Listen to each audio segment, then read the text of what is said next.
Welcome back to the podcast today with me, Johnny Pardo. And today I welcome Rick to the show, and I'm really looking forward to this conversation. And Rick's got a book that we're going to be diving into. So excited to hear about that and the steps involved in that. So, just a quick introduction to Rick. So, Rick is a renowned leader across multiple domains. As a founder CEO, he built a 400 employee company, scaled a 2,000 plus team member nonprofit into 53 countries as chairman, and recruited $5 billion of capital investment to his hometown to generate 5,000 new jobs simultaneously.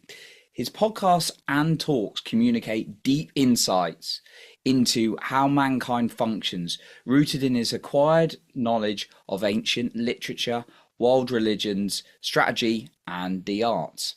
His central claim is that each of these domains communicates truth. Welcome to the show today, Rick. Glad to have you on.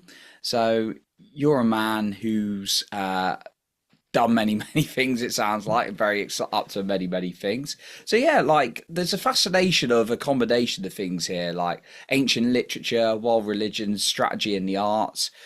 What's got you like so fascinated into so many different things, and the drive behind that? Johnny, thanks so much for your kindness for allowing me to join today. I've been looking forward to this. The idea that all of these domains sort of they're interoperable has really sort of been key to how I look at life. And so I'm always looking for lessons, whether it be out of Dostoevsky, or I'm looking out of Van Gogh, or I'm looking at leadership principles out of Mahler. I'm looking for these different principles out of all these different domains, and I believe that they speak to each other and they all sort of reflect centralized truths that we can find in all of them. But it's just been sort of a fascinating type of perspective. Growing up, we didn't have very much money. We weren't very cultured folks. In fact, I remember we were looking for food, and we would go dumpster diving in the back of a grocery store and find like dented cans that would be our dinner. And so coming out of that, I knew what I didn't want in life. And so I began to look for information and try to collect ideas from all these other areas. And so as I was able to sort of come out of that poverty growing up, I had just my eyes open and realized that there's information, there's usable lessons in all of these sorts of domains. Hmm. Oh wow. Okay. Yeah. And then sounds like the information then led on to like many different lessons, many different like implementations from there. And I know you've got obviously your book. That's touched on your book, and I know you've got like a 9 step framework, which is about, I believe, creating like more meaning. Could you tell us a little bit about the 9 step framework that you've pulled together potentially from that? Yeah, so this book is written for men, typically sort of 25 to 45, sometimes 18 to 50, somewhere in that range, that Dr. John Vervaeke speaks are in the midst of a meaning crisis. A meaning crisis. This is a very despair-filled type of generation. This is a generation where they don't know what they want, and this is very much how I was brought up, and I spent a good deal of my adulthood. I never had a positive vision, Johnny, about what I wanted out of life. Like I never had met anyone that was rich. I never met anyone that had really a great marriage. Never met anyone that was really that happy growing up. But I did know that I didn't want to be diving for food in a Mm, dumpsters. I didn't know what I didn't want. And so I worked based off of not a positive vision of what I could see was possible, but out of a negative vision of what I did not want. And the problem that we see this all over YouTube, we see this all over the books, is that these very learned men, these academics, these theoreticians, these pontificators who've never really done a whole lot with their life other than sort of spin the inside of a book, they'll tell you to kind of set a goal and build a strategy and create your objectives and your tactics and sort of work up to that goal. But for me, like guys like me that we grew up, like we never had a goal. Like we never saw anything that we really wanted, that we were really interested in. We just knew what we didn't want. And so I built this book around these 9 steps around this thesis that how do we get that man to sort of move, sort of break out of his cocoon. The man who was always told when he was growing up that you're going to be great, you're going to be able to do this. We were told all these promises growing up of what we were what was potentially able to happen out of our lives, but the promises never came to fulfillment. So we were frustrated. So how do I look at those things and coming from where I was and try to build a framework out of that? And so I spent a lot of time, Johnny, thinking about this. What is it going to take to move a man towards a life of meaning? And then it slowly dawned on me that I was looking at light. The purpose of light is to invade the darkness. Mm. The purpose of light is to invade the darkness. If you have a man who hopes to be good one day, the purpose of a good man is to invade the evil around him, to go confront that evil and give it a fight. That's the purpose of goodness. Um, and I realized that most men, they would want to do something good with their lives. They would want to become that good man, that man that lived the responsible life, the meaningful life, the purpose-filled life. And I realized it was in front of me the entire time, the solution. The solution is we men have this built-in code in our DNA that tells us that if we want to be good, we've got to find something evil to hate. And there's things in our lives that sort of break our hearts. These great tragedies that we see around us. They may be, the sex trafficking websites where they don't care about minors. They may be fentanyl and drugs in the public school systems. They may be drug abuse, prescription abuse among people in our family. We see these great tragedies, human trafficking. We see these great tragedies all around us, and they sort of numbs us. But if we sort of unlock that numbing, if we sort of embrace that pain that we see around us and see that that's an evil, and that our job, not only our job, but what we were very created to do by, I believe, God, is to go out and invade that evil. Like it's actually who we are, not what we should be. But it's actually the chemical DNA makeup of who we are, is to go invade that evil. Then all of a sudden we've got a chance. We've got a chance. And so what I say is, you want to pick one worthy enemy and give it a fight. Mm. Give it a fight. And if you can do that, what you've done is you found a negative motivation. Like I found that negative motivation where I didn't want to be poor all my life. And over time, I'm able to get exposed to other things. And at some point in my life, I got a glimpse of a positive vision of what I did want. And I believe that men that are in that position where they don't know really what they do want, but they know that they don't want the evil to exist. They know that there's things that break their hearts. Like that man has a chance. That man has a chance. And so these 9 steps are built on helping that man move out of that. Mm. Okay, no, that's a great I love the concept because there's a lot of us. I've certainly spoken to. I've been there when it's like I don't know what I want, and it's like, oh, where do I go?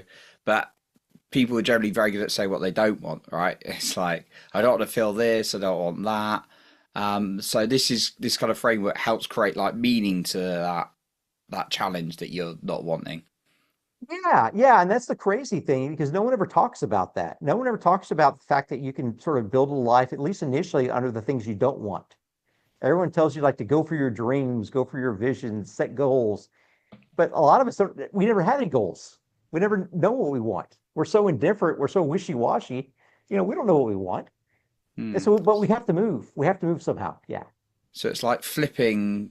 It's a way of sort of like diving into what you don't want, like just tackling it as a challenge. And that's what the Yes. choose one worthy enemy is about, that first step, which I believe is the Yeah. first step. Yeah. And it's very important that worthy enemy be something evil. Like Okay. be something just abject. It can't be something that just bothers you. It's got to Right, be okay. something that sort of like tears at your soul, that just breaks your heart. For instance, like I Like the have a lot of trafficking, friends. yeah. So like I've got a lot of friends that are coming out of the military. They have this PTSD from war. That breaks my heart because these guys they go risk their lives for my freedom, but then they come home and their minds are broken. They're not working right. That breaks my heart. It breaks my heart that there are children that are still up for adoption when there's loving families that they just don't have the money to pay the adoption fees to go bring these kids that are orphans into their home. Like those sorts of things break my heart. And I think there's something like that for every man.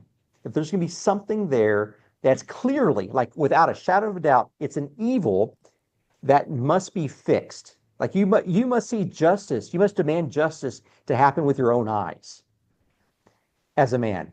And I think Mm.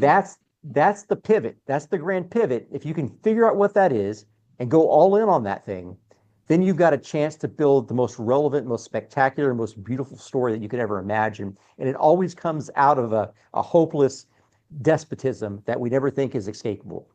Mm. So a couple of examples that for me would they fit in with this? Would they be, say you're like, it breaks your heart to see like good men being like used by women, or it could be vice versa. Could that be something? Or could, if you keep seeing people really struggling with money and know they deserve better, could that, and you're really passionate and hurt by those things, could those be in those categories or not quite? Absolutely. Yeah, absolutely. Absolutely. What my suspicion is, now I'm not a psychologist. I'm not a Mm. psychologist. I'm just a guy I've read a bunch of books. I've done a lot of things. I've dealt with people in 50 countries. So I have an idea about how people work. Um, that we've got to get our eyes off of ourselves. And that is generally for those of us that sort of struggle with, uh, depression, loneliness. We're not sure of where we want to be or what we want, or even if we want a life. It's because we're looking at ourselves. And the Mm. problem with a prideful man and a depressed man ends up being the exact same thing. A prideful man caverns in on himself, and so does a depressed man. And so this is what we got to do. This is the beauty about finding a worthy enemy. That's a manifest evil, is that you get your eyes off of yourself and you Mm. see someone that's more vulnerable than you, and you figure out a way that you can go help that more vulnerable person. And you start thinking in a different dimension, Mm. and this cavern in on yourself begins to your lungs begin to fill again, and your chest begins to fill again as you're looking out, and you're pushing out energy and helping someone else who's in worse shape than you are. And then you begin to get perspective. This is how it was for me. This is how it was for me. And I know it's been for a number of people that I've spoken to about this system. But the pick a worthy enemy, that is the grand pivot. That is the grand pivot that everyone tells you not to do. Everyone tells you it's wrong to have enemies. Mm. I got you. Okay, yeah, that I like the distinction you gave us. It's got to be something like helping someone else, or something else which breaks your heart.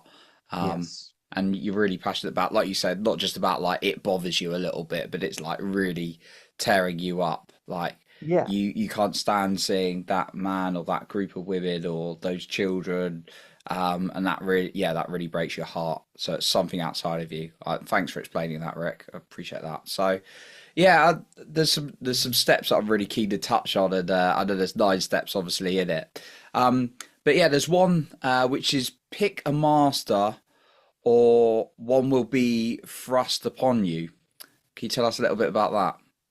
Yeah. Yeah. Um, Many of us aspire to live lives of mastery where we're good at something. Um, but what we don't realize, mastery only comes from masters. The value and the meaning in your life is capped by the master that you seek. And if you do not seek a master, one will be thrust upon you. If you go and you read like someone like a Dostoevsky, what they will tell you is that man cannot live in a masterless state. Man will seek out and run to the next thing that he can enslave himself to. We're running looking after a master once we get free of one. Um, this is why men in prison many times they find themselves back in prison. It's sub-psychological. It's not something that they purposely do, but it's something like they're bound to do. They need to be enslaved. Um, but here's the catch. Now, most people, when they think about this, are thinking, well, yeah, Rick, everyone wants to be like their own master. Everyone wants to be their boss. Everyone wants to sort of make themselves up as God, like and serve themselves. They're selfish. But the more, and I probably read 1,000 books to allow me to write this one book.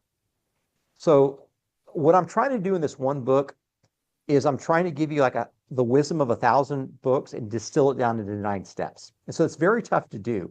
So I'm looking for these very, very short, these dense lessons. But what we miss out when we say just kind of flippantly that everyone wants to be their own God, everyone wants to be their own boss, is we miss out in the fact that we're not strong enough to be our own bosses. We're not strong enough to be sort of the master of our own lives or the God of our own lives. Even if you see the most powerful people, what we give ourselves too much credit when we think that.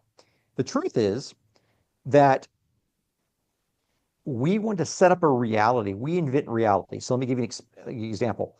Um, I believe in a world where if there was really a God, he would not allow children to be suffering.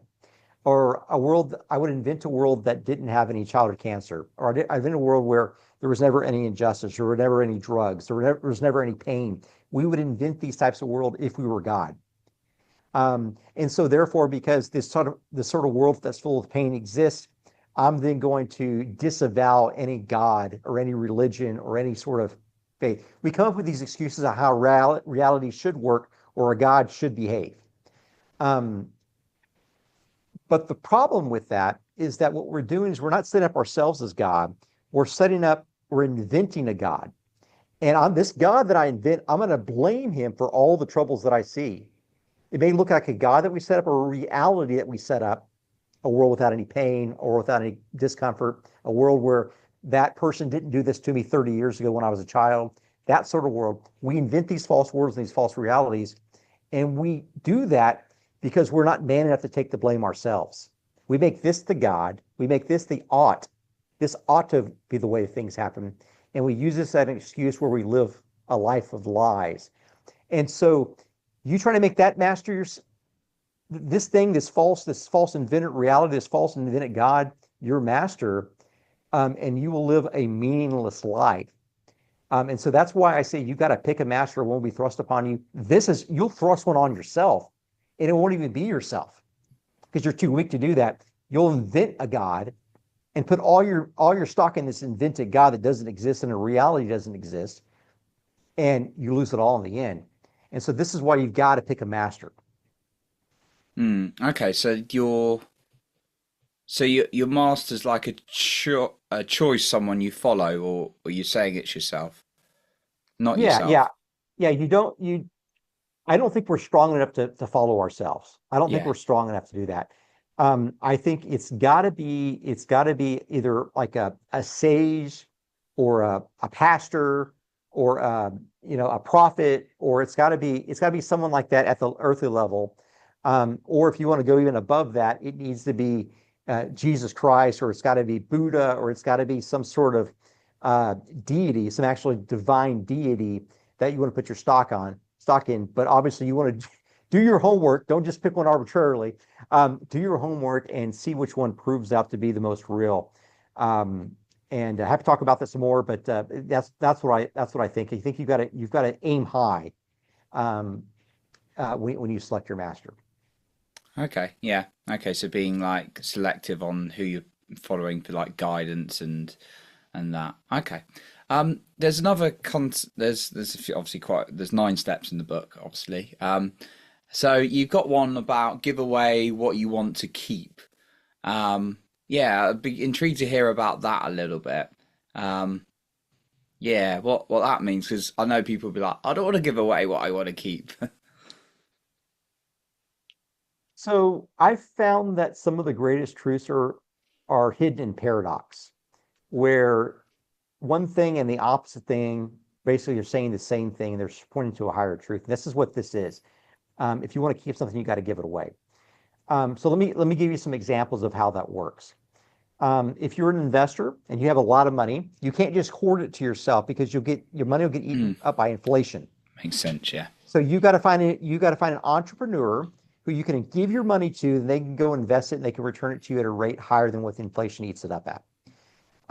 Number two, if you're someone that wants to build a competent, you want to get good at a job, you have to practice. You have to literally give away your skills in hopes of being able to have these different iterations where you learn and you grow and you develop a little bit of competency. You got to give it away if you're able to keep any competency. Mm, Um, you find the same thing in agriculture, where if you have a seed and you want to have a tree, the only way that you're ever going to have a tree to shade you or a tree to give you fruit is if you bury the seed in that ground just like you would bury a body. The seed's got to die. You got to give the seed away to the ground in order to have any shade or any fruit to eat. You see these sorts of themes over and over again. I mean, even Christ said that whoever wants to save his life will lose his life, but whoever loses his life for my sake will find it, will save it. C.S. Lewis, the great your great fellow Brit, one of the wisest men who ever lived, I believe. He said that nothing that you have not given away will ever really be yours. I'm going to repeat that. It's a crazy cool phrase. He said, "Nothing that you have not given away will ever really be yours." Mm. Now, what does that echo? That echoes the pick-a-worthy enemy. You give your life away to somebody else in order to get a real life. Mm. And the fact that a life not given away is just a death. And so we begin to sort of build a framework around this idea where it's in the giving that is where the mastery, that's where life and that's where relevance begins to be built. And like I talked about a second ago, the pride and the depressed man, we both do the same thing while we're being depressed or we're being prideful. We sort of cavern in ourselves. We don't look at other people around us. We don't give. And as soon as we're not giving, we're dying. It reminds me of the map of consciousness a bit. Yeah, I don't know if you're familiar with the Stephen Hawking. Oh, tell me about that. No, the Stephen Hawking, David Hawkins' map of consciousness and the levels of going from the shame and the guilt up to like enlightenment, and yeah, basically there was like the bottom half is like it's all about you, and it's like in that kind of apathy, the fear, the anger, and then that courage. It starts to be more about you, about the world around you than just you. So yeah, that what came to mind there. So. I love that. I love that. Do you have a graphic or any books about that you recommend? Yeah, there's Maybe a book email called. Me or Yeah, we'll do after this. It's Power versus Force is the book. David Hawking, really good book. I'm gonna write that down. Power versus Force. That sounds highly engaging. It's a great book. Yeah, it just reminded me of that with the lower levels of consciousness of like the fear and the anger, and then the high levels being love and joy and acceptance and things like that. So no, fascinating. I know, Rick, you've also got this was probably the step I was most intrigued by, which is act like you'll live forever, because I often hear it's like sometimes we hear like live like it's your last day, although if you literally did that you'd probably spend all your money every day and stuff like that. But it's like it's an interesting step, so I'd just like to hear more about that. So all the steps have sort of a sub-step. So the counterpoint to that is live like you will live forever, but move like all you have is today. Move like all you have is today. Let me drop something that's really deep on you, and it'll help begin to put all this stuff in perspective. We've got to look at wisdom, like what's the wise thing to do? And I believe that the wisest mind looks into the most distant future for the most valued reward that it can purchase with the currency of the present. I'm gonna repeat that, because I imagine there's someone that wants to write that down that's watching. The wisest possible mind looks into the most distant future for the most valued reward that it can purchase with the currency of the present. When we begin to think about the future, our lives and our relevance and our meaning begin to take on form. They begin to manifest that encounters that evil manifestation we talked about before. That all you have is today. Like all you have is the currency today you can spend today. You've already lost yesterday, and all you have is a hope for tomorrow. But if you can have a hope for tomorrow, something that's real, that's, as Jordan Peterson would say, more real than real, something that's substantial, you begin to take on this boldness, this courage that you mentioned a second ago, sort of as the immediate of this hierarchy that gets you to be able to move forward. But you got to have something in the furthest possible distance that's of value. So, for instance, the man who's looking 1 month out is someone that's sort of just kind of living day to day. I know there's a lot of us we're looking 1 hour. We're trying to make it 1 hour. But there's men that look for 1 hour, look for a week, they're looking for a month. Some men are just looking to earn a pension in 10 or 20 years. there's different types of men. Um, Again, what you'll see the selfishness move away the farther you get out on the time scale. The man that's looking for his Mm, next meal versus the man that's looking for his next paycheck. He's got to work to get that paycheck. The man has got to work 20 years to get that pension.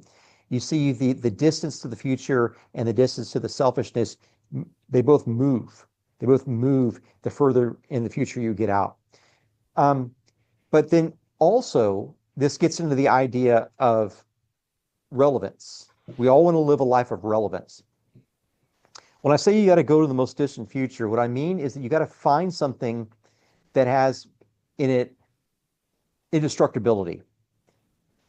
Most distant future for the most valued reward. Definitionally, anything that's indestructible is the most valued reward. Philosophically, that's what it necessitates. Um, Whenever we build our lives on things that could come and go, things that we can lose, those are things that we can never own. Those are things we can never depend on, things we can never count on. And so when we look at the most distant future and the most valued reward, we're pretending like we live that we're going to live forever.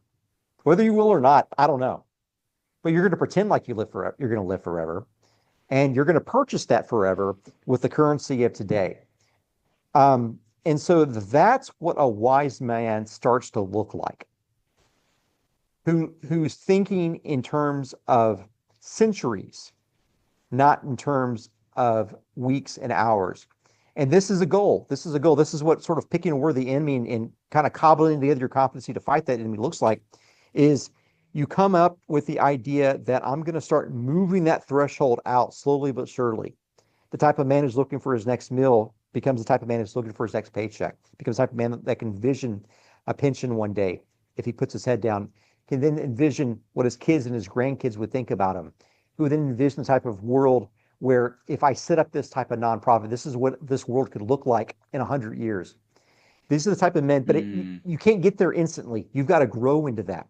And this is what all these sorts of principles begin to sort of fashion. It begins to sort of fashion the type of man that can begin to look out into the far distance, and it changes the actions of today. mm. That makes a lot of sense. It's kind of like this vision, not this kind of like, oh, what am I gonna do? Yeah, paycheck to paycheck or paying the bills this month, which is kind of that's like kind of a survival like month kind of overview. It makes a lot of sense. You say it like Yeah, that. yeah.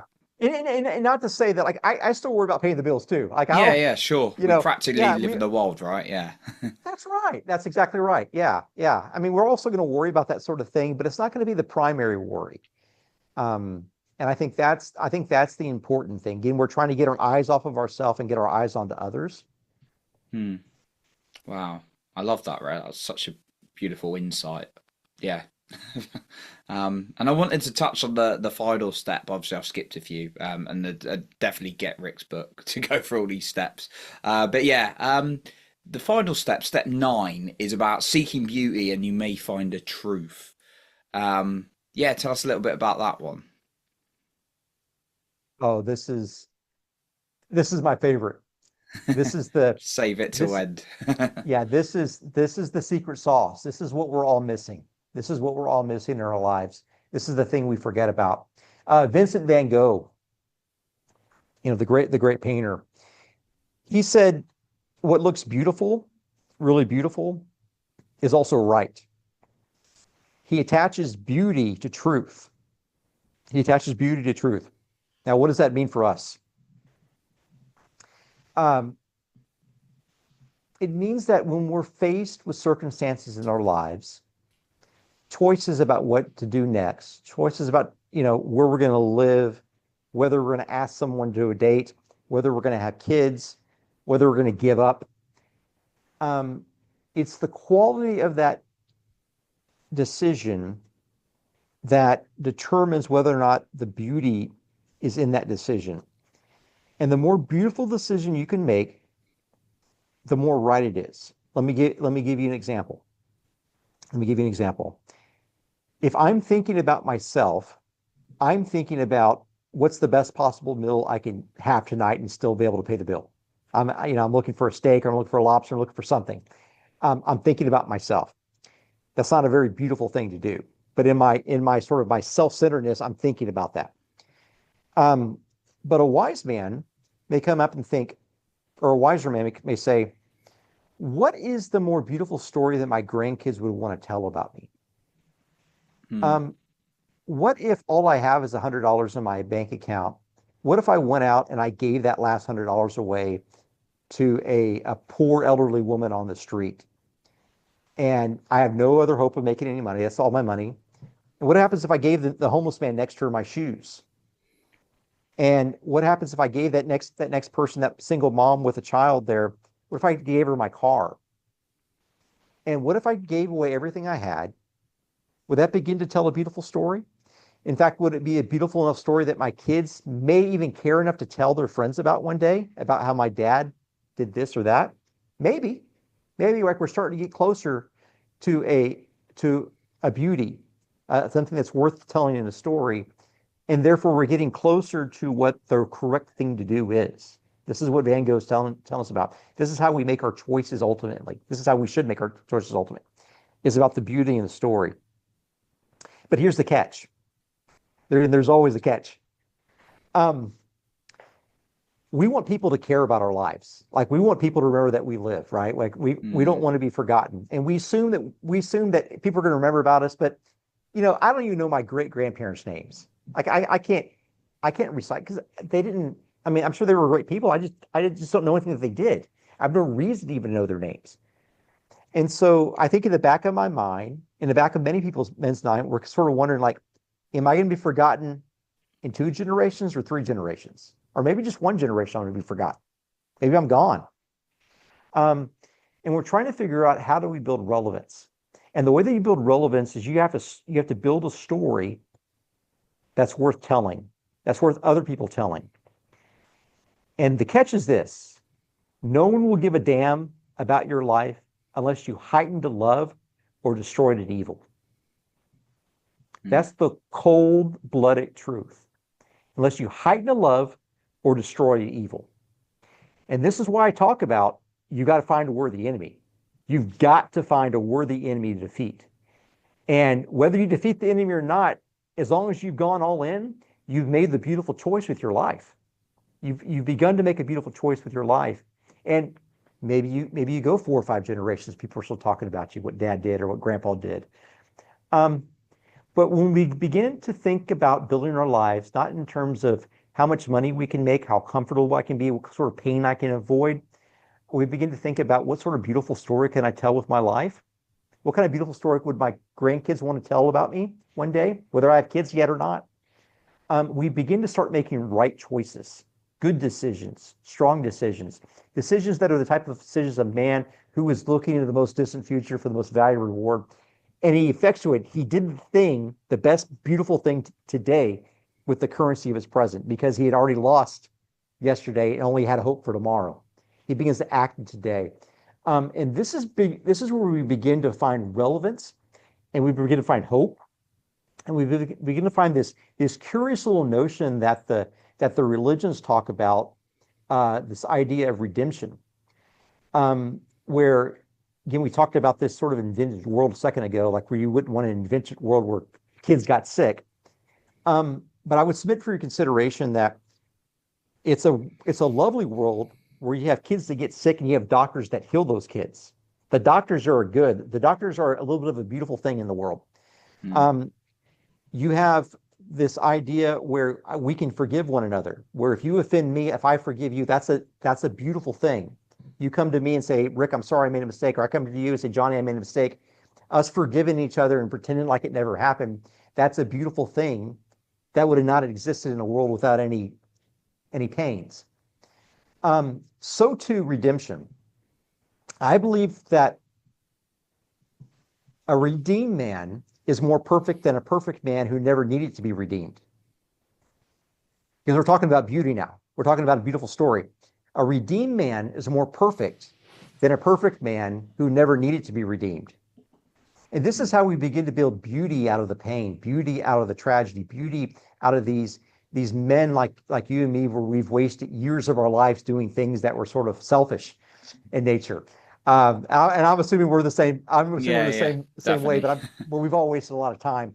Um, this is where we get that glimmer of hope and realize, hell, if I can be redeemed, if I can sort of come out of this by just having a future perspective about what type of beauty would look like and moving today, and even if I just all I have is an enemy, like I don't know what I want, but I just want to be able to defeat this manifest evil.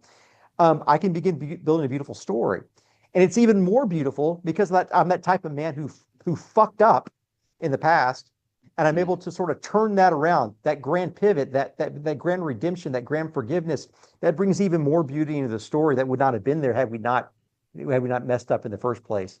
And this is how we begin to think about our lives when we're focused on building a beautiful story. We're focused on living, pretending like we're going to live forever, but knowing that all we have is today. And we start beginning to choose a worthy enemy. mm, I love that. Because I know quite a lot of people can get stuck, and I've certainly been there in my life of like, where am I? What am I doing in my life? And yeah, then it's don't judge yourself for being caught thinking about yourself. It's always going to happen, right? It's natural, but actually, when we can put our mind to sort of a worthy cause or an enemy, worthy enemy, as you say, and actually something that really drives your heart to solve for someone else, and then create that longer picture, that longer vision rather than just where you're looking at the moment. That really can create that meaning, and I love that you've got these 9 steps to really help people find that meaning for themselves in the book. So, yeah, Rick, I know obviously your book goes so much more into this; it's so much more in depth. Um, and yeah, as of Saturday the 5th of July, it's out. This book. So yeah, before we sort of like wrap up today, can you tell us a little bit about where we can find your book if you wanna buy it? Where maybe we can find more about you for finding out more of your amazing work. And is there a final point you think the listener would really benefit from today, whether we've talked about it or something else you wanted to add? Absolutely, John. I really appreciate that. The book is live on Amazon, UK, US, Australia, Canada, India, um, live everywhere. They're speaking English. And if you're in the UK, I think Waterstone's website has it, as well as Barnes and Noble. Mm. And my website is rickwalker.com. So I send out a free newsletter about every 2 weeks or so, and I'll sort of give you three of these bangers. I think that's what you guys call the quotes that you try to memorize. Yeah. Um, and so I give you three bangers to memorize if you want to kind of use it in everyday conversation. And then I give you two videos, so one sort of instructional and one sort of an interview, like kind of the dialogue we're having here. And then I give you one sort of essay or sort of like big thought. Sometimes it's strategy, like last week, I wrote about actually, yesterday, the newsletter went out and I wrote about leadership principles in the Tao Te Ching. And so you'll get that in a free newsletter at rickwalker.com. And then and I'm on YouTube, I'm on X as well. But I love to hear from people. I love to have dialogue with people. Um, and so I guess, you know, I'm assuming that I'm talking to the same type of person like me that I also wrote the book for. And this is by the way the book. And I apologize to Johnny before the call. I wasn't able to get him a book soon enough over the pond. Um, and so I'll get it to you shortly. But Thank you. the idea that we live our lives and kind of all alone, we're all sort of secluded off. It kind of gets us in a mindset of despair and hopelessness. And we think that there's not any hope. We think that there's not any beauty. We think that we're the only person sort of undergoing some of this tragedy. We wonder where all the potential we were promised and told that we had went. Where's all the wealth and all the prosperity and all the happiness we were told growing up? Like what happened to it? It was all a lie. And then we look around and we see people. You see people like me that smile a lot, and we talk about hope and we talk about redemption. You think, well, these guys don't have a clue. Like they don't understand where I am. And I think there's a lot of truth to that. I think there's a lot of truth to that. But I also think that there's certain things that are viral in nature. Um, Like if you were to take Russell Brand and give him a brand new YouTube channel, he would go viral immediately. Like even if he didn't put his name on it, it would be viral immediately because he's just a viral type of person. Um, if you look at how nature works and you look at fractals and how structures happen, um, certain things just work no matter where they're at. Some things always happen. And avoiding an ounce of pain, you always drink a gallon of regret. And so we have to come to the place in our lives where we're not going to avoid that pain, where we see something more than the pain that we want. And this is hopefully that first step is picking that worthy evil enemy that's and getting your eyes off of yourself. Um, and so when we get to move, we see this depression, we see this hopelessness that hopefully start to leave us, or at least not become so evident because we're looking at and trying to help others at this point. But we still feel this hopelessness.